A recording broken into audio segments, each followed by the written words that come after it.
let's actually get to some breaking news we can report here. We've got some breaking points power rankings.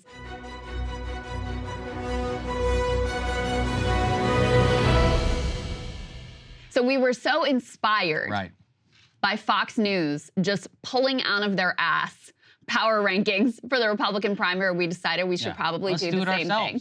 Except we're not going to treat it like breaking news the way that they did. There's a level of self-seriousness. Anyway, this is basically just our predictions of who's going to come out well out of the debate, who's going to improve their position, and who is going to do themselves damage coming out of the debate. So I will start with mine, and I think you might be a little bit surprised here because this is a bit of a hot take. All right. Let's go ahead and put my winners in my power rankings up on the screen. Ooh, it's controversial. Ron DeSantis and Vivek Ramaswamy. Now, Vivek, I don't think people will be surprised because I've said before, I think he's politically talented. I think he'll be well prepared. I think he'll be unafraid of, going on the attack against Ron DeSantis. I think he'll do an effective job at that. You have a relatively low name ID for Vivek, so in a lot of ways, he has the most room to grow in terms of the candidates that will be on the stage. And so I think that he will do himself some favors tonight. However, the reason I put Ron DeSantis up there, Saagar, and I do want to say I don't have a lot of confidence in this choice, but he's got a low bar at this point. There's been so much commentary about how awkward he is and how bad he is with people and how his campaign's falling apart and whatever.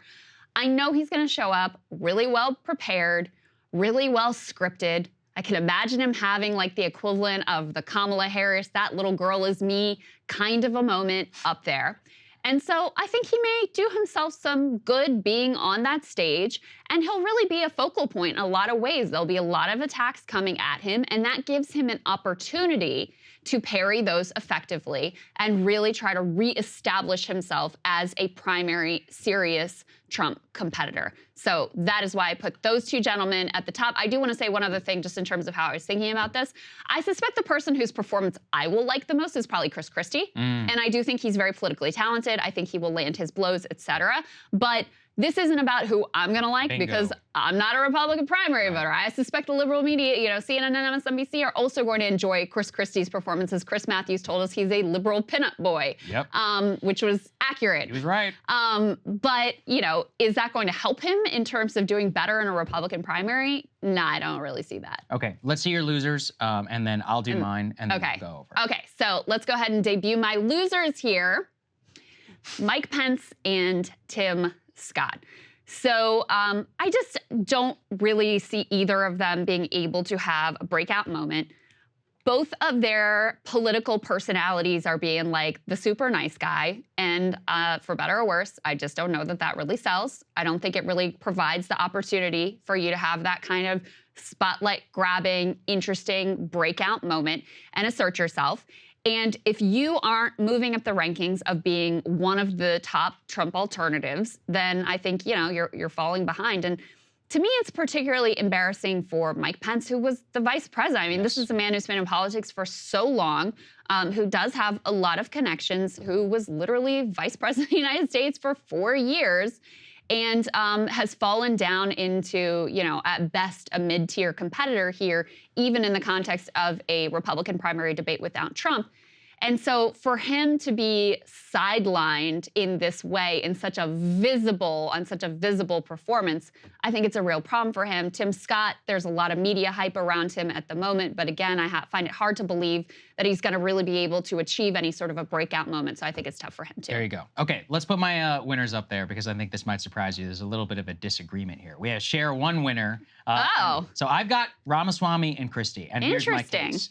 I believe that this is ultimately, as I said, it's a vote for number 2. Chris Christie is a talented debater. He's well-spoken. I believe he's going to be on the attack against Ron DeSantis. And because I don't think DeSantis has ever really been challenged at this level, particularly about being like some sort of Trump toady, Christie's going to find some knocks against him. The other reason I put Ramaswamy is I think Vivek is just far more politically talented than Ron DeSantis in a back and forth environment. He always puts himself in challenging situations. He was on our show. He was on CNN. I mean, he's constantly battling with Caitlin Collins, Don Lemon. So he's got practice. He knows exactly how to parry, how to get to it, about how to knock somebody's attacks against him. I think he's going to win on that front because he's also going to be on the attack against DeSantis, and I don't think DeSantis is going to be able to levy the same blows against him. Christie is likely to attack DeSantis, but he's probably going to focus more of his attack on, he's likely to attack Vivek, but more likely to focus his attack on DeSantis because he's there. Ramaswamy will be the beneficiary of that, and I think he will outbattle them at least in a duel whenever it comes to fights about Trump indictment, foreign policy, Ukraine. He's the best, most articulate, well-spoken person on there. It's a big performance. So this leads into my losers, and this is probably my hottest take. Okay. Number one, I think it's DeSantis. Wow. I think DeSantis is going to be the loser. He showed obviously he's had several awkward moments on the trail. Whenever he's pressed, he does get a little bit flustered. He hasn't done enough contentious interviews. He's had some decent moments in a press conference, but with the political talent of Christie and Ramaswamy going up against him, I'm just not sure that he's prepared for the moment. The reason I put Mike Pence there is the exact same analysis as you. To be the former vice president, betraying a guy like Vivek Ramaswamy who wrote a book, humiliating. Yeah. Humiliating. Let's be honest. I mean, this is the Al Gore thing, George H.W. Bush. This should have been his. He should be coronated. And he shouldn't even be debated. And the Trump questions are like the most tortured for him. Horrible for him. Too. He was there. Everyone else has kind of either decided like, I'm just going to defend this guy or whatever, or they're willing to make the critique. Pence is still like, you can feel the anguish in every response. And yeah, it's just kind of painful to watch. And then Haley, I mean, I've always believed she is one of the least talented politicians on the stage. She's a complete donor creation. I think she's going to have the most scripted, fumbled answers. I hope Vivek smacks her on Israel and any of these other comments, or Ukraine, or these other ridiculous positions that she takes. And I don't think she holds up to scrutiny one bit. She never puts herself in a position for a contentious interview. I mean, she's one of the people who I'm like, really, you're not going to respond about coming on our show? Yeah, like, okay. Lady here at 3%. Yeah, all right. Yeah, you should be taking about all the positions that you can. But listen, be my guest. I have always bet against her political talent. I think she's terrible. I think she's totally establishment. The voters really have nothing to connect with her. Tim Scott, I decided not to put in my losers. I think he's just a wash. I think he's a nice guy. Debate's not his format. His format's the campaign trail, the speeches. So we'll see. But he's not enough, I think, yet in my book to be a loser.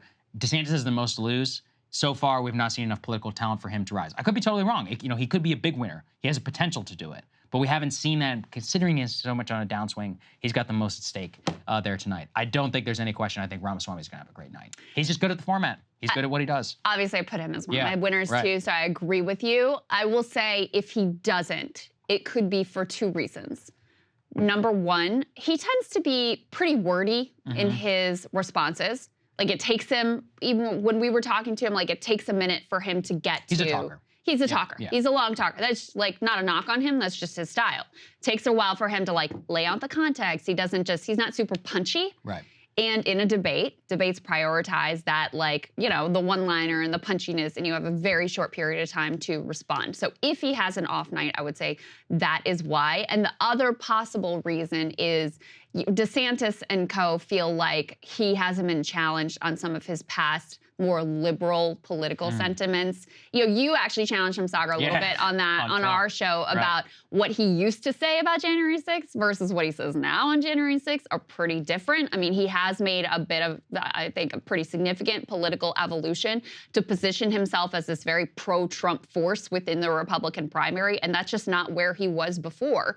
So if someone could effectively land a blow on him for that stuff, in particular around like how loyal are you really to Donald Trump, that could matter because he has made Trump defense so central to his political brand within the Republican primary. But, my expectation, like, I think he's a talented guy. I think he'll have planned for that. I think he'll be prepared. I think he'll probably be ready to parry those attacks. But if he does have an off night, those would be the reasons I would say why. Here's the thing. This is why he came on our show. He's been, how many times has he now been asked about it?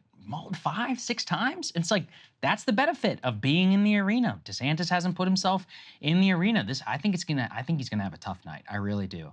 Especially he snaps. He really doesn't like being pressed. And he did okay in his debate against Charlie Crist.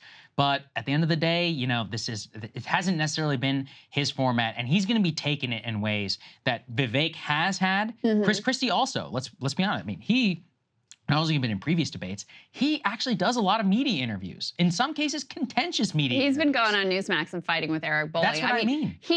Christie is one of these guys that actually seems to relish the fight. Right. I mean, it's this very New Jersey, New York personality, kind of like Trump in a way, you know? And so I know he'll do an effective job. I just don't think that he'll be landing the blows that will move him up in terms of the Republican primary. That's a whole other conversation. Yeah. You know, it's like, in terms of what the voters and all that, I think that's one thing. In terms of who's going to have the breakout, I think Ramaswamy is going to be the big winner tonight. I really believe that. Let me say, though, reality, I actually think the big winner is going to be Trump. Yeah, of course. Because, I mean, the fact that so much of this debate is going to center around him and how people feel about him. And this is what he's done in the Republican Party.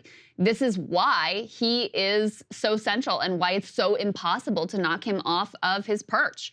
Because he has made the Republican Party all about, and really all of politics, even Democratic politics, he's made all of politics just about how do you feel about Donald Trump?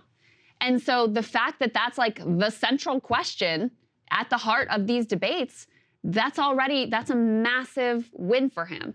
And that he can just, you know, sit back and watch it and post truths or whatever and watch his little toadies go to work for him on stage who are supposed to be his rivals. But, you know, the primary, like the ones who are most serious are going to be out there defending him tooth and nail.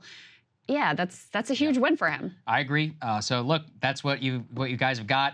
In terms of the debate, because it ends so late, we just decided we'll get up early and we'll make sure that when you guys wake up, you will have full analysis from us here. We'll have Emily here. We're gonna have Kyla. We'll have a power panel. We'll have breakdowns. We'll have clips. Full produced and good show for everybody right in the morning whenever you guys wake up and you want to digest all the analysis of what happened the previous night. So we're really excited for that. I hope you guys enjoyed the preview. As we said, we have a special discount on our yearly membership just until the debate starts. Links are down in the description, both for the video and for the podcast of which you are listening to. Otherwise, we will see you all tomorrow. Love you guys. See you tomorrow. Hey guys, if you like that video, go to breakingpoints.com, become a premium subscriber, and help us build the best independent media organization on the planet. That's right. We're subscriber funded. We're building something new. We want to replace these failing mainstream media organizations. So again, to subscribe, it's breakingpoints.com.